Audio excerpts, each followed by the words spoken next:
I'm Steven. And I'm Kevin. And in today's episode of the Steven and Kevin Show, we talk YouTube strategy, cybersecurity, and password protection with our special guest, Bill Winterberg.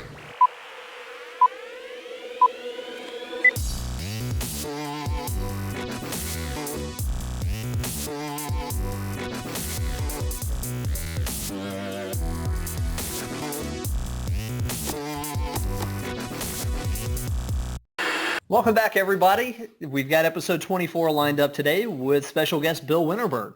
Yeah, we're really excited about this Bill Winterberg interview today. And when you think about advisors and you think about technology, you think about this guy. So Bill Winterberg, he is the founder and host of FPPad Bits and Bytes, which is a great weekly video show on the latest technology trends in the financial services industry. Make sure you check that out. He's a sought-after keynote speaker. He also provides tech commentary for the Journal of Financial Planning and Morningstar Advisor. This guy knows his stuff. So, Bill, welcome to the show. Thank you, Kevin and Steven. It is a pleasure to join you today. Well, Bill, we had a couple of things in mind for you today. One, we see so many of your YouTube videos. We're curious on your thoughts on YouTube in general and why you've chosen it as the main place to host your wares, if you will. Well, sure, and that's an excellent question. And you, gentlemen, are no stranger to YouTube as well, because you're publishing the Steven and Kevin Show out to the YouTube channel, in addition to the podcast that you host on iTunes.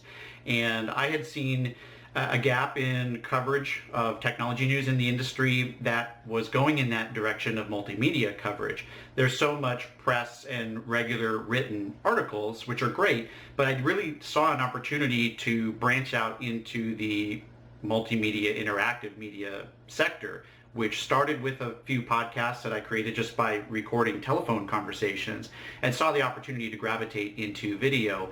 And I think it worked out really well for me, because when I produce video, you can see how animated I am and how excited and enthusiastic I am about financial services technology, which is ordinarily kind of a dry topic. And so I try to make sure that that energy and enthusiasm shows up on video. And I think that's why YouTube content and video content in general is a really good way to communicate that enthusiasm I have above and beyond just the basic technology information and the education and awareness. Right. And I'm curious, so we get asked this question pretty often. People know that we do a lot of video, and advisors will come to us and say, guys, how do you do this kind of stuff? I'd like to do it for my business. Where do we get started? I'm sure you get that question occasionally. What do you tell advisors who are looking to get into video in general? Frankly, what I tell advisors is try not to let gear get in the way of getting started. So if you are thinking about a budget, you're thinking, well, I need to spend some money to get started because I want to make sure that my videos have a decent quality to them. And the flip side is, if you give me a $5,000 budget, I'm going to spend it. If you give me a $25,000 budget, I'm going to spend it. And it goes up from there. For advisors, I want you to decide, what message are you trying to communicate? How do you want to capture that? And who are you going to create it for? Because that should dictate how you produce it, how you create it. You literally can use a phone, an iPhone or an Android phone. They have very good cameras. You can buy lavalier microphones that plug right into the phone, so you'll get really good audio. With that basic setup, you're in a decent position to get started.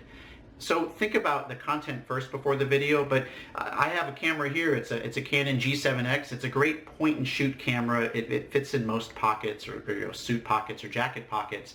And at like $599, it's got all the fancy features of most higher end cameras, but it's pretty easy to operate.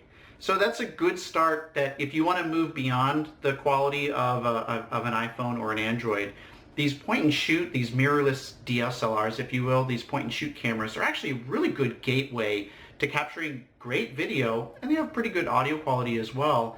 And since it's handheld, you can take it anywhere with you. And I encourage advisors to get out of the office setting and to get into a setting that has a little bit more story connection. And a point and shoot camera really gives you that ability. I like that. Don't let gear get in the way. I think that's a great advice. What about in terms of maybe frequency of videos or the content strategy for some advisors? I know it probably depends upon the advisor, but have you worked with any on those types of things?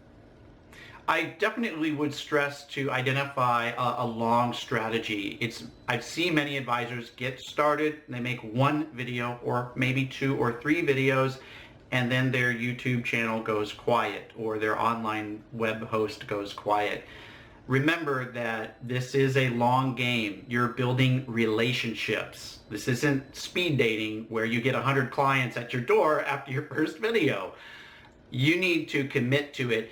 And the right frequency is based on your bandwidth and your passion for what you're talking about. So for some advisors, it's weekly. I do a weekly broadcast or semi-weekly for the Bits and Bytes content because it's my way to keep advisors informed every week about what's going on in the business. It seems to make sense. Doing it more frequently, I think, is too much information overload, but taking a month in between those updates, I think, is too long.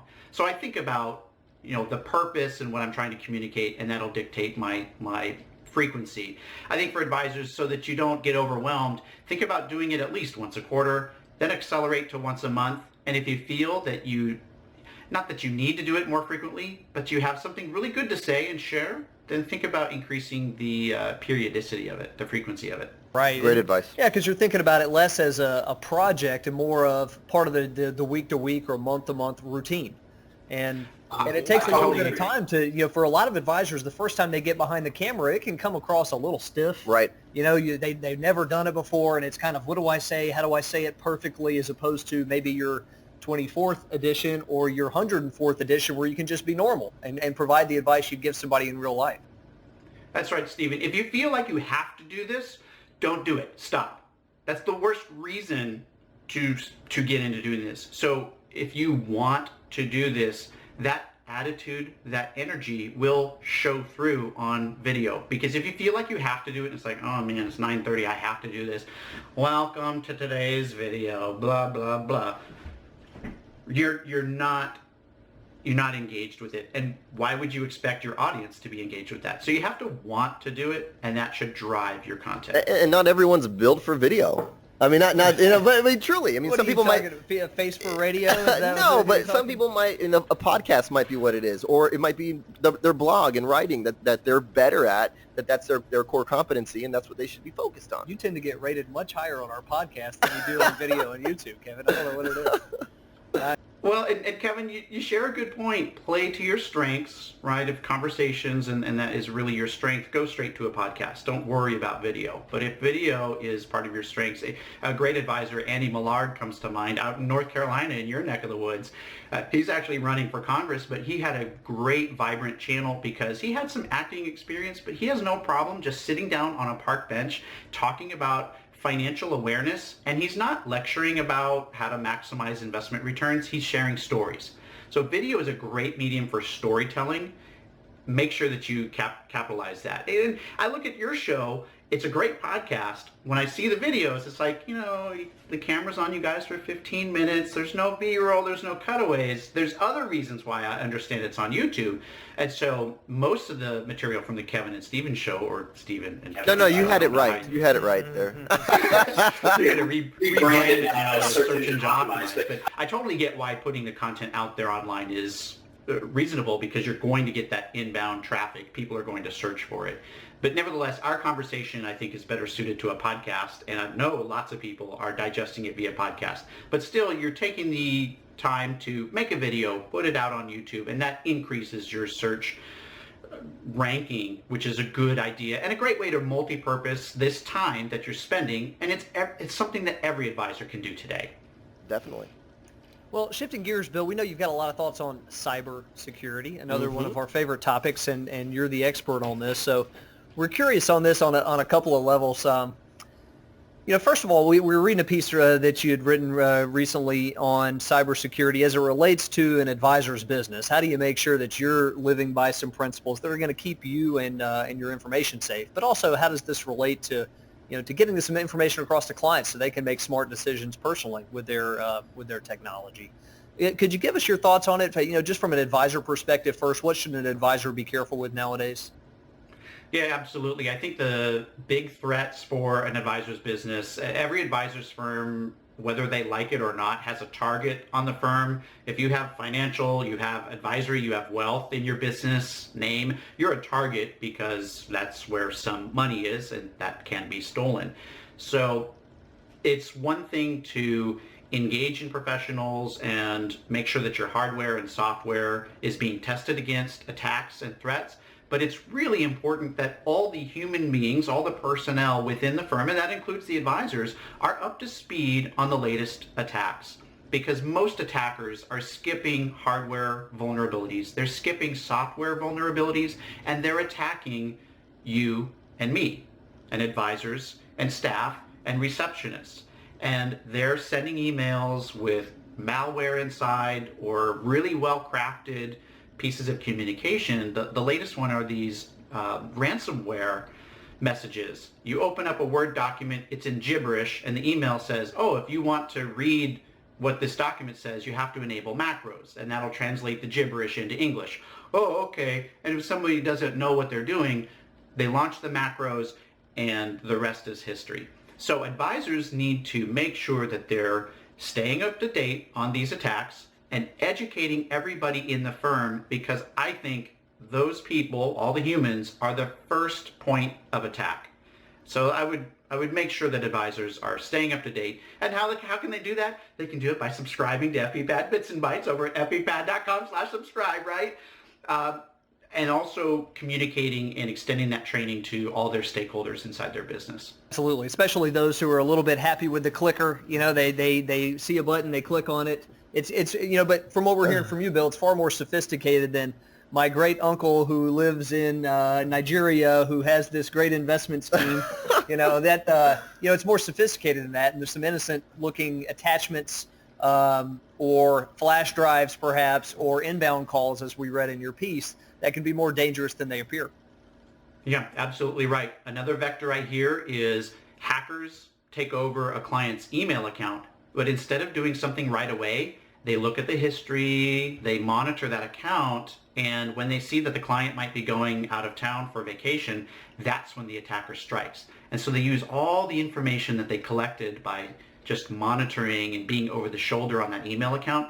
Then they use that to contact the advisor. Hey, you know, I got a last minute thing before my trip. Please wire a bunch of money. And since I'm doing this trip, it's got to be this different bank. So to the advisor, it doesn't seem out of place because it fits with everything that's been going back and forth in email. That's another thing to be very cautious of. And again, it's training. How does the firm verify that that request is authentic? Your policies and procedures need to say, we verify by phone. We call the phone number of record that's in our CRM, and no other number is valid. And as long as those policies and procedures are followed and it's kept up to date and the training is given to all the stakeholders, 99.9% of the time you should be able to identify those attacks and resist them. What do you tell, like, if an advisor is talking to their clients, what do you tell them about passwords? I mean, we have got a million passwords around here, personally and professionally. Well, keeping track of them sometimes is just a nightmare in itself. Oh, yeah. It's a mess. What do you tell people about passwords, Bill? Absolutely. Passwords are one of those things that if you're using the same password across multiple sites, those are things that hackers really, really like, because all they have to do is get your password one time and then it works on 5 sites, 10 sites, 15 sites, and the rest is history. So I use and I advocate that many advisors and even anybody today, not just advisors, that you use one of these password manager tools. I happen to use a tool called LastPass. There's also tools called 1Password, which is the number 1, the digit 1 password, Dashlane, as well as Meldium. These are all commercially available password managers. Many of them have enterprise versions, so that allows the advisor to manage all of the passwords and all of the employees in the firm and give permission to certain accounts and revoke permission when an employee is terminated or quits. And that's really, really good, because instead of an employee quitting and you have to go into 20 different sites and change 20 different passwords, you're now able to use one of these enterprise password managers to just revoke that employee's access to using those passwords. And in one quick keystroke, all of the privileges are disconnected for that employee.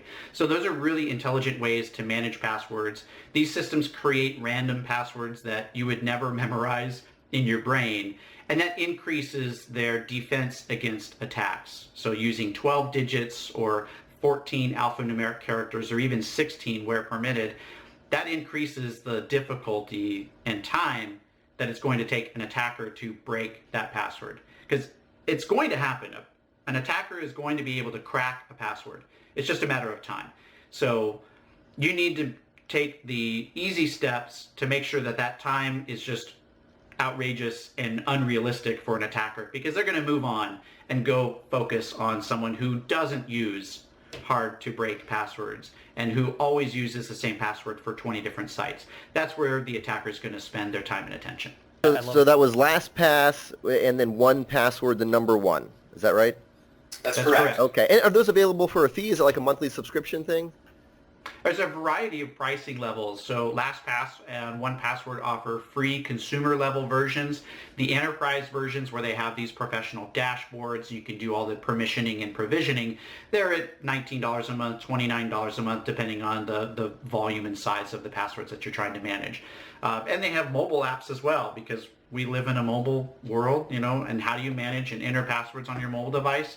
These will also synchronize to your mobile devices. So again, you're decreasing how vulnerable you are to attacks by having poor password practices. Very cool. Bill Winterberg, thanks so much for joining us today. Before we let you go, though, we noticed that we're not pinball aficionados, but we noticed you're into pinball. Do you have a favorite pinball machine, or I don't know, I don't even know how to ask you the question, to be honest. And follow-up question, what is the high score?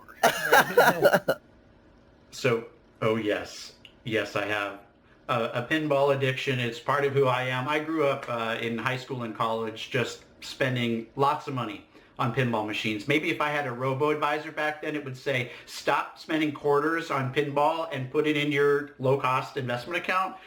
I digress.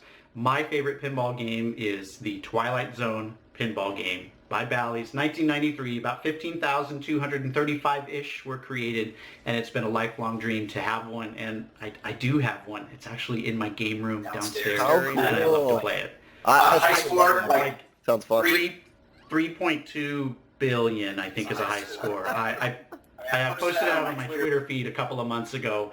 I think I have the video for momentous occasions Everybody on who's my questioning phone. that high score, he's got the proof. Yeah, very cool. Hey, Bill, thanks I as do. always. We appreciate you taking time. Everybody, subscribe to Bill's channel. Yep. A great guy and a great source of knowledge. Hope you have a great rest of your week, everyone. Thanks, everyone.